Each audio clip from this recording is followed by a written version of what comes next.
News 21 తెలుగుకి స్వాగతం. బులెటిన్లో ముందుగా హెడ్లైన్స్ చూద్దాం. శ్రీకాళహస్తి ఆలయంలో శ్రీ మృత్యుంజయ స్వామి వారికి అభిషేక సేవ కన్నులారా వీక్షించిన భక్తులు. కూటమి పాలన చూసి ప్రజలు అసహ్యించుకుంటున్నారు. మాజీ మంత్రి ఆర్కే రోజా.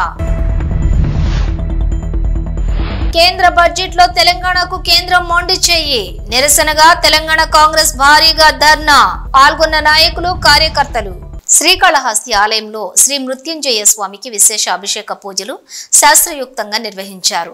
ఆలయంలో రాహుకేతు సర్పదోష నివారణ పూజలు, శనేశ్వర అభిషేకాలు, స్వామివారికి రుద్రాభిషేకాలు, వివిధ రకాల ఆర్జిత సేవల్లో భక్తులు అధిక సంఖ్యలో పాల్గొన్నారు. శ్రీ మహాగణాధిపతయే నమః. మహాభితాకృషేః వ్యామిషంగరిషందహస్తే బిభర్షస్తవే స్వం సుమనాసతే అధ్యవోజదధివక్తా ప్రథమో దైవ్యాభిషేక అహేకస్య సర్వాన్ జంభయన్ సర్వాశ్చైధనస్వరం సహస్రాక్షసతే శుదే నిశీర్య శల్యానాం ముఖాచవాలు సుమనాభవ విద్యంధనః కవర్జన విశల్యోబాణవాగముత గణేశన్నస్యేతవాభరస్సంగతిః రాంబతయే నమో నమో రోహితాయ స్థవతయే వృక్షాణాంబతయే నమో నమో మందనే వాణిజాయ కక్షాణాంబతయే నమో నమో భువందయే వాయుస్కృతాయ వృత్సేభ్యో వృత్సపతిభ్యశ్చ వో నమో నమో వ్రాతేభ్యో వ్రాతపతిభ్యశ్చ వో నమో నమో గణేభ్యో గణపతిభ్యశ్చ వో నమో నమో రథిభ్యో రథేభ్యశ్చ వో నమో నమో రథేభ్యో రథపతిభ్యశ్చ వో నమో నమః సేనాభ్యశ్చ వో నమో నమః క్షత్రుభ్య సంగ్రహేతుభ్యశ్చ వో నమో నమస్తక్షభ్యో రథకారేభ్యశ్చ వో నమో నమః కులాలేభ్యః కర్మారేభ్యశ్చ వో నమో నమః పుంజిష్టేభ్యో నిషాదేభ్యశ్చ వో నమో నమః నమస్తభ్యాయ ప్రతిదర్యాయ నమః యామ్యాయ క్షేమ్యాయ నమః వన్యాయ కక్ష్యాయ నమః శ్రవాయ ప్రతిశ్రవాయ చ నమః ఆశుచేనాయ చ విశ్వం భుష్టం గ్రామే ఆత్మన్ననాపురం బ్రాణోర్ద్రోతనో మే స్కుధి క్షయత్వీరాయ నమసా విధేమతే యచ్ఛంజయో శమనుధాయ దేవిదాదస్యామతవృద్ధ ప్రణీతౌ.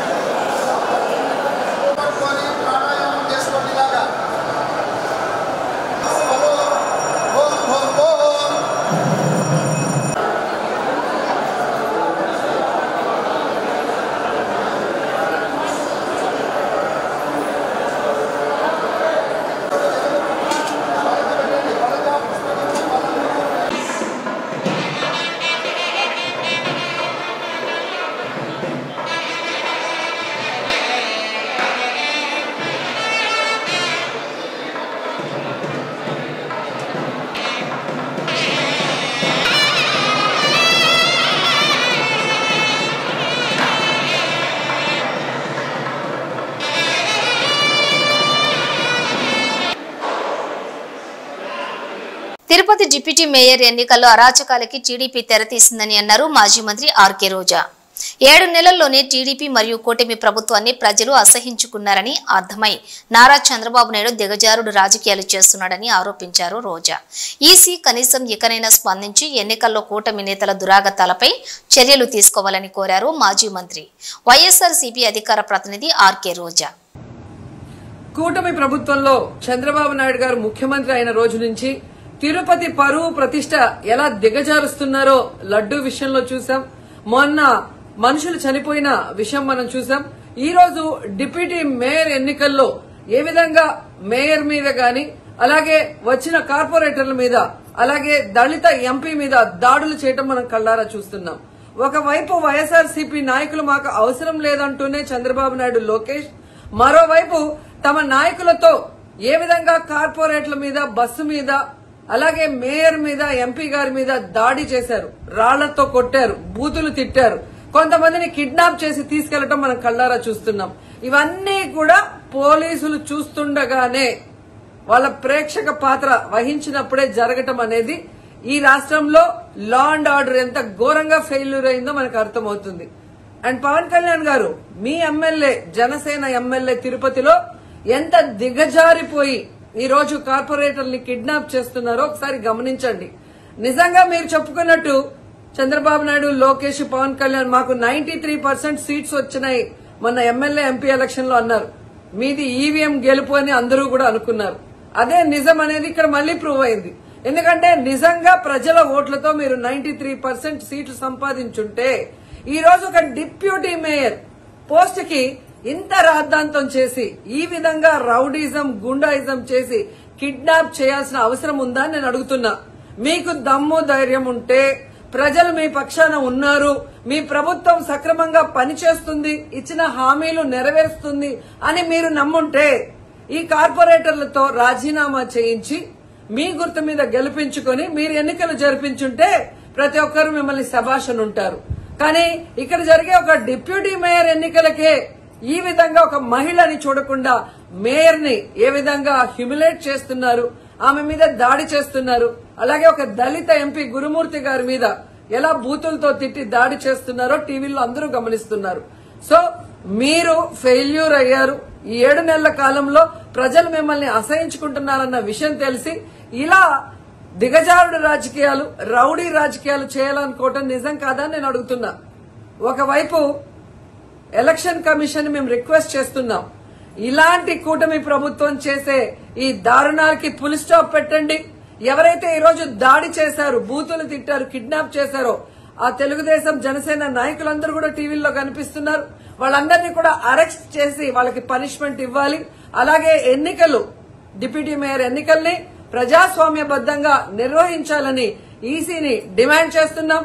అలాగే చంద్రబాబు నాయుడు, లోకేష్, పవన్ కళ్యాణ్ కి తెలియజేసుకుంటున్నాం, మీకు ప్రజల పక్షాన నిలబడి ప్రజలకి మంచి చేశాము అన్న నమ్మకం ఉంటే మీకోసం ఎవరైనా వస్తే వాళ్ళతో రాజీనామా చేయించి మీ పార్టీ గుర్తు మీద మీరు ఎన్నికలకి వెళ్ళండి. 3 పార్టీలున్నాయిగా, బీజేపీ, తెలుగుదేశం, జనసేన. మరి మీకు ప్రజలు ఓట్లేస్తారన్న నమ్మకం లేదా? లేదా ప్రజాబద్దంగా గెలిచిన కార్పొరేటర్లతో మీరు రిజైన్ చేయిస్తే వాళ్ళు గెలుస్తారన్న నమ్మకం లేదా అని ప్రశ్నిస్తున్నాను. సో ఒకసారి తిరుపతికి అమిత్ షా వచ్చినప్పుడు ఎలా బ్లాక్ ఫ్లాగ్స్ ఊపటం, అలాగే రాళ్లు వేయటం అనేది మనం గమనించాం. వాళ్ళు మర్చిపోయి ఉండొచ్చేమో గాని ఈ రోజు రాష్ట్రం అంతా కూడా చంద్రబాబు నాయుడు తిరుపతికి ఎవరొచ్చినా, తిరుపతిలో ఏం జరిగినా, ఏ విధంగా దిగజారుడు రాజకీయాలు చేస్తూ తిరుపతి పరువు ప్రతిష్ట మరి దిగజారుస్తున్నారో అందరూ గమనించి వాళ్ళకి బుద్ధి చెప్పాలని కూడా ప్రజల్ని కోరుకుంటున్నాను. కేంద్ర బడ్జెట్ లో తెలంగాణకు కేంద్రం మొండి చేయి చూపడంతో నిరసనగా ట్యాంక్ బండ్ అంబేద్కర్ విగ్రహం వద్ద టీపీసీసీ అధ్యక్షులు మహేష్ కుమార్ గౌడ్ ఆధ్వర్యంలో భారీ నిరసన ధర్నా చేపట్టారు. టీపీసీసీ చీఫ్ మహేష్ కుమార్, మహేష్ గౌడ్ బొమ్మ, మంత్రులు పొన్నం ప్రభాకర్, దనసరి సీతక్క, ఎమ్మెల్యేలు, ఎమ్మెల్సీలు, కార్పొరేషన్ చైర్మన్లు అంబేద్కర్ విగ్రహానికి పూలమాలలు వేసి ధర్నాలో పాల్గొన్నారు. ఈ నిరసన ధర్నాలో ఎంపీ అనిల్ యాదవ్, ప్రభుత్వ సలహాదారు మహమ్మద్ అలీ షబ్బీర్, ఏఐసీసీ కార్యదర్శి సంపత్ కుమార్, ఎమ్మెల్యేలు శ్రీ గణేష్, ఈర్లపల్లి శంకర్, నాగరాజు, డీసీసీ అధ్యక్షులు రోహిణి రెడ్డి, కార్పొరేషన్ చైర్మన్లు మెట్టు సాయి కుమార్, మల్రెడ్డి రామరెడ్డి, చల్లా నరసింహారెడ్డి, రియాజ్, మహిళా కాంగ్రెస్ చీఫ్ సునీతారావు రెడ్డి, నియోజకవర్గం ఇన్ఛార్జీలు పాల్గొన్నారు.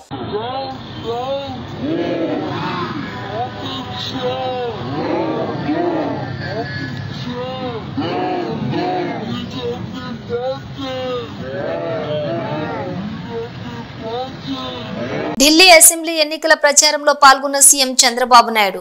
ఎన్డీఏ తరపున సహద్ర ప్రాంతాలలో సీఎం చంద్రబాబు ప్రచారం. ఎన్నికల ప్రచారంలో చంద్రబాబుతో పాటు పాల్గొన్న కేంద్ర మంత్రి Manohar Lal Khattar, AP deputy speaker Raghurama, TDP ఎంపీలు.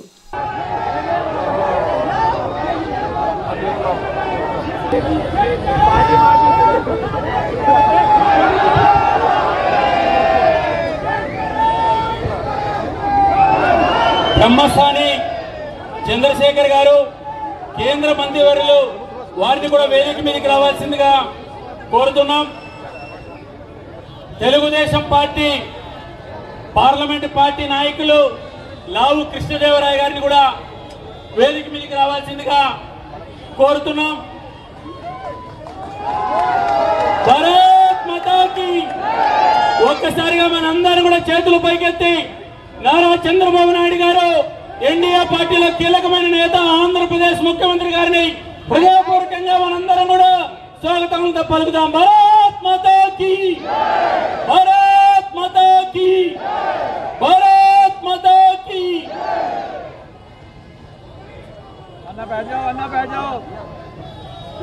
అందరికీ నమస్కారం. భారతీయ జనతా పార్టీ ఢిల్లీలో జరుగుతున్నటువంటి ఎన్నికల్లో భారత ప్రధానమంత్రి నరేంద్ర మోడీ గారు, భారతీయ జనతా పార్టీ జాతీయ అధ్యక్షులు జగత్ ప్రకాష్ నడ్డా గారి ఆహ్వానం మేరకు ఢిల్లీలో జరుగుతున్నటువంటి ఎన్డీఏ బహిరంగ సభలో ఢిల్లీ ఎన్నికల్లో భారతీయ జనతా పార్టీ అభ్యర్థులు గెలిపించడానికి ప్రియతమ నాయకులు, భారతదేశంలో అనేక సంవత్సరాల పాటు ఈ దేశాభివృద్ధి కోసం పనిచేసినటువంటి ఆంధ్రప్రదేశ్ ముఖ్యమంత్రి ప్రియతమ నాయకులు చంద్రబాబు నాయుడు గారు ఈరోజు ఈ యొక్క బహిరంగ సభకు రావడం జరిగింది. ఢిల్లీ భారతీయ జనతా పార్టీ నుంచి వారికి స్వాగతం పలుకుతూ ఉన్నారు. మిత్రో, నాకు తెలుగు రాదు, నాకు కొంచెం కొంచెం తెలుగు వస్తుంది. సీఎం సాబ్, నేను ఢిల్లీలో మీకు స్వాగతం.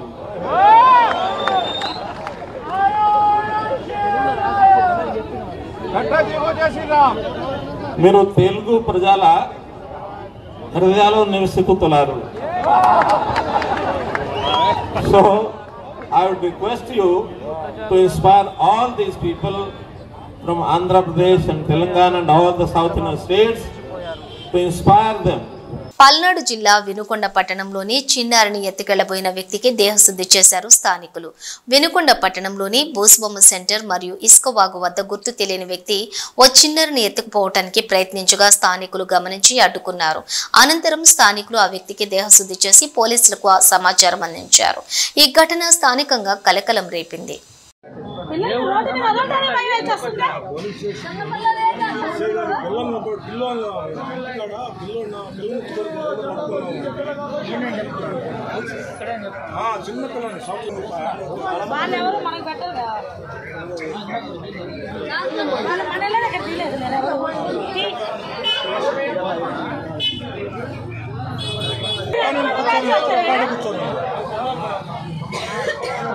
టీటీడీ పాలక మండలి చైర్మన్ కీలక నిర్ణయం తీసుకున్నారు. ఇకపై ప్రతి నెల చివరి మంగళవారం పాలక మండలి సమావేశం కావాలని నిర్ణయించారు.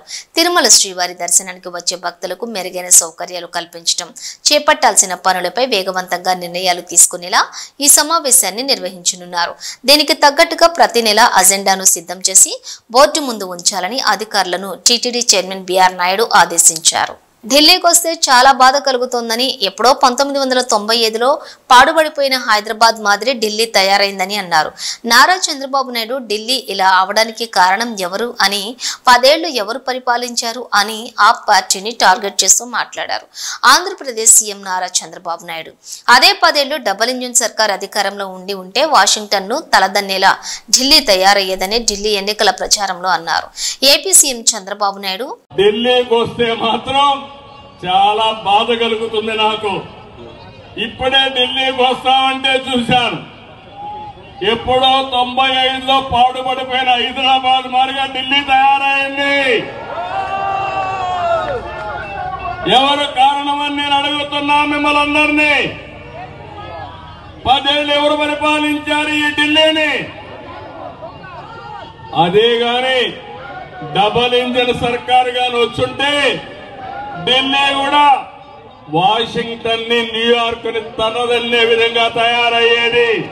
ఏ రాజకీయ నాయకుడైనా, ఏ రాజకీయ పార్టీ అయినా ప్రజల మద్దతుతో గెలవాలని, ప్రజల మద్దతుతో ప్రజాపాలన చేయాలని కోరుకుంటారు. కానీ ఆంధ్రప్రదేశ్లో తెలుగుదేశం పార్టీ, ఆ పార్టీ నాయకుడు నారా చంద్రబాబు నాయుడు ఇతర పార్టీలు గెలిచినటువంటి వ్యక్తులను ప్రలోభ పెడుతున్నారంటూ విమర్శించారు.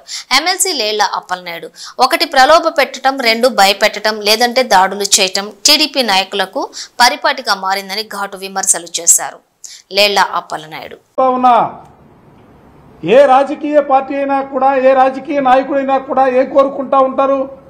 ప్రజల మధ్యతో గెలవాలని, ప్రజల మధ్యతో గెలవడం ద్వారా పరిపాలన చేయాలనే భావన సహజంగా రాజకీయ పార్టీలకు ఉంటా ఉంటుంది.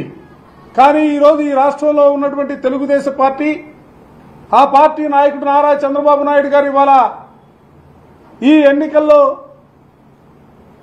గెలిచినటువంటి కార్పొరేటర్లని, గెలిచినటువంటి కౌన్సిలర్స్ని వైఎస్ఆర్ కాంగ్రెస్ పార్టీ ఫ్యాన్ గుర్తుపై గెలిచినటువంటి వాళ్ళందరినీ కూడా ప్రలోభ పెట్టే కార్యక్రమాలను ప్లాన్ ఏ ప్రలోభ పెట్టాలా, ప్లాన్ బి భయపెట్టాలా, ప్లాన్ సి అంటే ఏబి రెండు ఫెయిల్ అయినటువంటి పరిస్థితుల్లో పార్టీకి నిక్కచ్చగా ఉన్నటువంటి కార్పొరేటర్లు కానీ కౌన్సిలర్స్ కానీ మూడో ప్లాన్ అమలు చేస్తా ఉన్నారు. ఈ రోజున దాడులు చేసి వాళ్ళు వస్తున్నటువంటి వాహనాలపైన దాడులు చేసి వాళ్ళని గాయపరిచి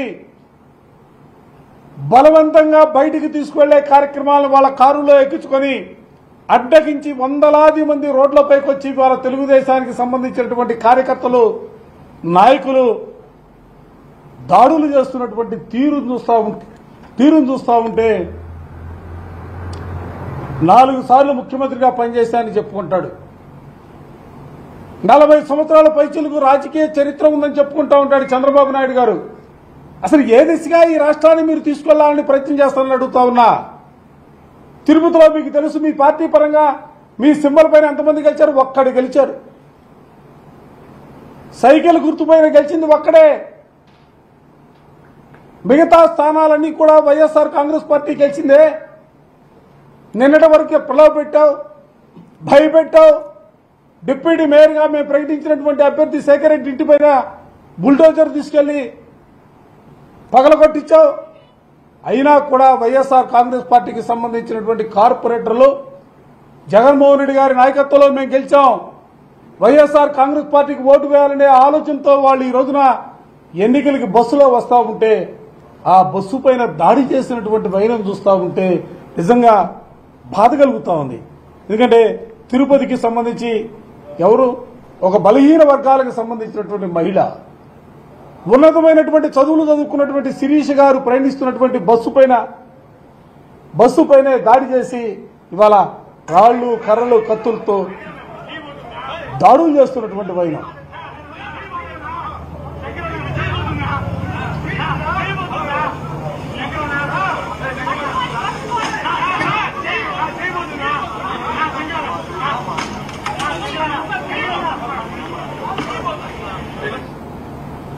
బస్సులో మహిళలు ఉన్నారు, బస్సులో ఎస్సీలకు సంబంధించినటువంటి కార్పొరేటర్లు ఉన్నారు.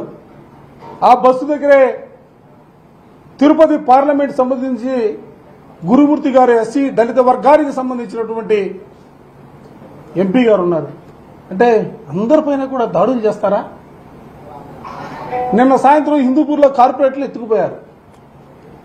రాష్ట్రంలో అనేక చోట్ల జరుగుతూ ఉన్నాయి. అందుకనే మాకు అనుమానం వచ్చింది, వైఎస్ఆర్ కాంగ్రెస్ పార్టీగా ఈ రాష్ట్రంలో పనిచేస్తున్నటువంటి వ్యవస్థలపైన నమ్మకం లేక ఎన్నికల కమిషనర్ గారిని నిన్న కలిసాం. వారికి వివరంగా చెప్పాం, రాష్ట్రంలో ప్రజాస్వామ్య పరిపాలన లేదు, నిరంకుశమైనటువంటి పరిపాలన కొనసాగుతూ ఉంది, నియంతృత్వ పరిపాలన కొనసాగుతూ ఉంది. మా కార్పొరేట్లకి మా కౌన్సిలర్లకి రక్షణ లేనటువంటి పరిస్థితులు ఉన్నాయి. ఎన్నికల కమిషన్ అనేది నిష్పక్షపాతంగా వ్యవహరించాలా. పోలీసులు పేరుకు మాత్రమే 144 అంటారు, 30 యాక్ట్ అంటారు, ఎక్కడా కూడా వాటిని అమలు చేస్తున్నటువంటి పరిస్థితి లేదు. ఈ పరిస్థితుల్లో ఎన్నికల కమిషన్ ఇన్వాల్వ్ కావాలా, మా కార్పొరేట్లకి రక్షణ కల్పించాలా, ప్రజాస్వామ్యబద్ధంగా ఎన్నికలు జరిపించడానికి ప్రయత్నం చేయాలనే భావంతో పూర్తిగా అన్ని విషయాలపైన కూడా ఎన్నికల కమిషన్ గారిని నిన్న కలిసి పార్టీ పరంగా ఒక రిప్రజెంటేషన్ కూడా.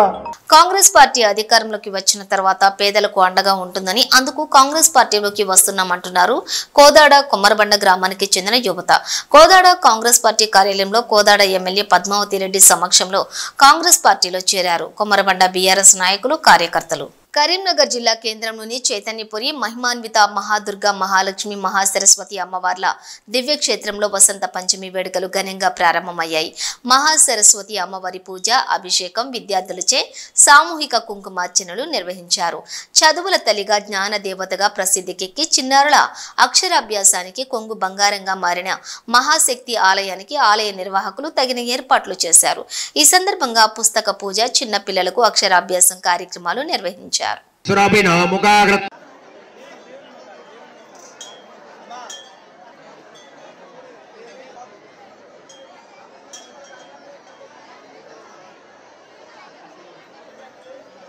महादेव्ये नमः घृतस्नानं समर्पयामि द्रव्योदकेन संबदोरिभागं समेत पश्यदा మీ గోత్రం మనసులో తీసుకోండి ఇంటిలో ఉన్నవారి పేర్లు తీసుకోండి ఉదడే వరుణానీం స్వస్తడే యా పలరే యా బ్రహ్మా గదశ్రీ ఉదక్కయ ప్రపత్తే సుతరసితరసే నమః తవ వృక్షోత్త బిల్వః ఓ అమ్మ కొత్తగా వచ్చిన వాళ్ళు ఇప్పుడు కూర్చో ఓకేనా రైట్ ప్లీజ్ స్లేట్ తీసుకోండి ఇక దర్శనాలకు ఇబ్బంది అవుతుంది పట్టుకోండి ఓం రాయించండి మోక్షదం తస్మై ఓంకారాయ నమో నమః या देवी सर्वभूतेषु विद्यारूपेण संस्थिता ओम हिरण्यपं दत्तां वरुणस्य मन्यः वियं ददानावृदाडे शत्रवः पराजिता सोपनिलनिम्ता धनवनामः आनन्दमङ्गल नीराजन आरारदिक्यं दर्शयामि तीसुकोंडि यजमानस्य हस्ते नेत्ररक्षां धारयामि ओम श्रीमात्रे नमः सर्वमंगलमांगल्ये शिवे सर्वार्थसाधिके शरण्ये त्र्यंबके देवी नारायणी नमोस्तुते ओम श्री लक्ष्मीनारायणाभ्यां नमः ओम श्री वाणीरण्यगर्भाभ्यां नमः उमामहेश्वराभ्यां नमः अस्मद्गुरुभ्यो नमः శ్రీ గురుభ్యో నమః ఈరోజు వసంత పంచమి అంటే ఆ సరస్వతీదేవి ఆవిర్భావం చెందినటువంటి రోజు. ఈరోజు ఎవరైతే ఆ అమ్మవారిని పూజిస్తారో వారికి అఖండ మేధ యశస్సు ప్రజ్ఞ విద్య బుద్ధి ప్రాప్తిస్తుంది అని ఆ అమ్మవారిని పూజించే భక్తుల యొక్క ప్రగాఢ విశ్వాసం. కుత్బుల్లాపూర్ నియోజకవర్గంలోని కాంగ్రెస్ పార్టీ ఇన్ఛార్జ్ కోలన్ హనుమంత్ రెడ్డి నిరసన తెలంగాణ పీసీసీ అధ్యక్షులు మహేష్ కుమార్ గౌడ్ పిలుపు మేరకు ఈ రోజు కుత్బుల్లాపూర్ నియోజకవర్గం ప్రగతి నగర్ కమాన్ వద్ద Quthbullapur Congress party incharge Kolan Hanumanth Reddy PCC ప్రధాన కార్యదర్శి నర్సారెడ్డి భూపతి రెడ్డి ఆధ్వర్యంలో ధర్నా నిర్వహించారు. కేంద్ర ప్రభుత్వం తెలంగాణకు బడ్జెట్లో నిధులు కేటాయింపుల్లో తెలంగాణకు అన్యాయం చేశారని ఆవేదన వ్యక్తం చేశారు. తెలంగాణ నుండి 8 ఎంపీ సీట్లు ఇచ్చిన బీజేపీకి తెలంగాణపై సవతి ప్రేమ చూపడమే కానీ బడ్జెట్ నిధులు కేటాయించకుండా 2 కేంద్ర మంత్రులు ఉండి కూడా అన్యాయం చేశారని అన్నారు. ఈ నిరసన కార్యక్రమంలో కాంగ్రెస్ పార్టీ నాయకులు కార్యకర్తలు పాల్గొన్నారు. వరంగల్ జిల్లా నరేంద్ర మోడీ నాయకత్వంలోని భారతీయ జనతా పార్టీ ఈ మధ్యనే ప్రవేశపెట్టినటువంటి బడ్జెట్లో తెలంగాణ రాష్ట్రానికి తీరని అన్యాయం చేస్తూ ఏమాత్రం కేటాయింపులు ఇవ్వకుండా తీరని అన్యాయం చేసినటువంటి సందర్భంలో ఇక్కడ రేవంత్ రెడ్డి గారి నాయకత్వంలో కాంగ్రెస్ పార్టీ ప్రభుత్వం ఉంది. అది రోజు రోజు బలపడతా ఉంది. ఇంకా తెలంగాణ రాష్ట్రంలో భారతీయ జనతా పార్టీకి భవిష్యత్తు లేదు అనేటువంటి నిర్ధారణకు వచ్చి ఇంకా ఈ రాష్ట్రాన్ని వదిలిపెట్టాలని చెప్పి సవతి తల్లి ప్రేమ చూపిస్తున్నటువంటి సందర్భంలో ప్రదేశ్ కాంగ్రెస్ కమిటీ అధ్యక్షులు మహేష్ కుమార్ గౌడ్ గారి పిలుపు మేరకు నిన్న రాజధానిలో అదేవిధంగా ఈరోజు ప్రతి నియోజకవర్గంలో కూడా నిరసన కార్యక్రమాలు వ్యక్తం చేయాలని చెప్పి ఇవ్వడంతో కుత్బుల్లాపూర్ నియోజకవర్గం బాచ్పల్లి నిజాంపేట్ మున్సిపల్ కార్పొరేషన్లో ఏర్పాటు చేసిన కార్యక్రమాన్ని విజయవంతం చేసినటువంటి అందరికీ కూడా పేరు పేరున ధన్యవాదాలు తెలియజేస్తూ మరి రేవంత్ రెడ్డి గారి నాయకత్వాన్ని చూసి వారు దేశ చరిత్రలో ఏ రాష్ట్ర ముఖ్యమంత్రి కూడా చేయనటువంటి అనేకమైనటువంటి కార్యక్రమాలు ఇక్కడ చేస్తూ ప్రతి కార్యక్రమాన్ని కూడా విజయవంతం చేస్తున్నటువంటి సందర్భంలో ఓర్వలేకపోతున్నటువంటి నరేంద్ర మోడీ తెలంగాణను పూర్తిగా పక్కన పెట్టడం జరిగింది. తెలంగాణ ప్రజలు భారతీయ జనతా పార్టీకి ఈ మధ్యనే జరిగినటువంటి 6 నెలల క్రితం జరిగినటువంటి ఎన్నికల్లో అసలు ఎక్కడా లేనటువంటి భారతీయ జనతా పార్టీకి 8 పార్లమెంట్ సీట్లు ఇవ్వడం, అదేవిధంగా దాంట్లో నుంచి 2 మంత్రులుగా ఉండడం, అయినప్పటికీ కూడా ఎటువంటి కేటాయింపులు లేకపోవడం, ఇది కేవలం రాజకీయ. ఇవి బులెటిన్ విశేషాలు. మరో బులెటిన్తో మళ్ళీ కలుద్దాం. అంతవరకు చూస్తూనే ఉండండి న్యూస్.